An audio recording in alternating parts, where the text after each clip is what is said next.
नमस्कार मंडळी. रात्रीच्या स्वयंपाकामध्ये पोळी भाजी असं करायचा खूप कंटाळा आला होता. मग झटपट बनणारा अगदी पोटभरीचा बेत बनवला. त्यासाठी इथे मी 2 वाट्या बासमती तांदूळ घेतलेले. तांदूळ पहिल्यांदा आपल्याला इथे स्वच्छ 2 ते 3 वेळा धुवून घ्यायचेत. तांदूळ इथे मी स्वच्छ असा चोळून धुवून घेतला आहे आणि निथळून ठेवलेला आहे. त्याचबरोबर इथे मी 2 मोठे टोमॅटो घेतले. टोमॅटो पण आपल्याला इथे स्वच्छ धुवून घ्यायचेत. त्यानंतर धुतलेले टोमॅटो इथे मी चिरून घेतलेले आहेत. तुम्ही मोठ्या किंवा लहान साईजमध्ये इथे टोमॅटो चिरून घेऊ शकता किंवा टोमॅटोची इथे प्युरीसुद्धा करून घेऊ शकता.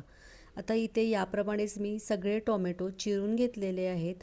आपले इथे टोमॅटो चिरून झालेले आहेत आणि त्याचबरोबर इथे मी गॅसवरती कुकर इथे गरम करून घेतलेला आहे. त्याच्यामध्ये 1 टेबलस्पून तेल घातलं.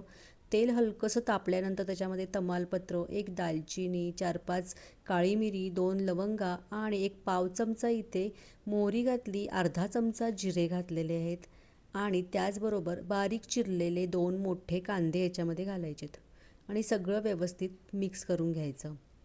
इथे आपल्याला कांदा अगदी लालसर करायचा नाही, हलकासा इथे परतवून घेतलेला आहे. त्याचबरोबर इथे आलं लसूण पेस्ट 1 चमचा घातलेली आहे. मी इथं आलंसुद्धा ठेचून घालू शकता किंवा मिरचीसुद्धा ठेचून घालू शकता. त्यानंतर इथे आपण जो चिरलेला टोमॅटो आहे ना, तो इथे घालायचा आहे पूर्णपणे. टॅमॅटो घेताना लालसर असा पिकलेलाच बघून घ्यायचा आहे, म्हणजे चव खूप छान येते. इथे मी 2 टोमॅटो घेतलेले मोठे. तुम्ही अजून एक म्हणजे 3 टोमॅटो जरी इथे घातले तरीसुद्धा चालू शकतं, अजून चव छान येते. आता हे सगळं मिक्स करून घ्यायचं आहे. टोमॅटो जास्त परतवायची आवश्यकता नाही. त्यामध्ये 1 चमचा कश्मीरी लाल मिरची पावडर घातली आहे. अर्धा चमचा इथे तिखटवाली लाल मिरची पावडर घातली. 1 चमचा किचन किंग मसाला घातला आहे. अर्धा चमचा इथे मी धणा जिरा पावडर घातली. थोडंसं चिमूटभर मीठ घालायचं आहे. हळद आणि हिंग घातलेलं आहे. सगळं व्यवस्थित अगदी मिक्स करून घ्यायचं आहे. इथे हलकासा एक 2-3 मिनटं मी हे टोमॅटो आणि आपण जे मसाले घातलेत ते व्यवस्थित परतून घेतले. त्यानंतर ह्याच्यामध्ये पाणी घातलेलं आहे. हे गरम पाणी नाही आहे, साधं नॉर्मल पाणी घातलेलं आहे.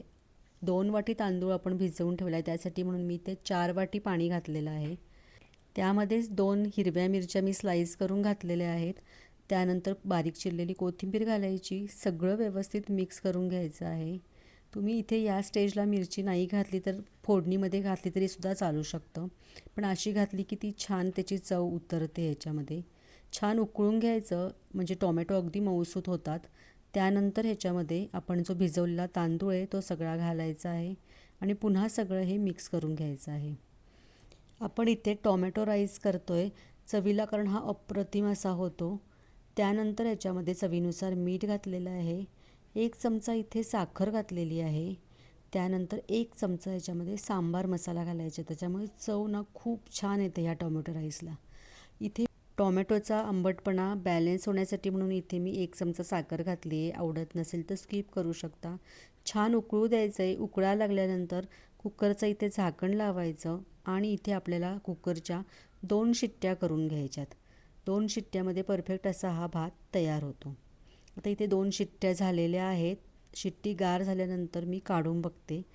तुम्ही बघू शकता व्यवस्थित असा आपला हा मस्त टोमॅटो राईस तयार झालेला आहे. छान अशा चवीचा होतो.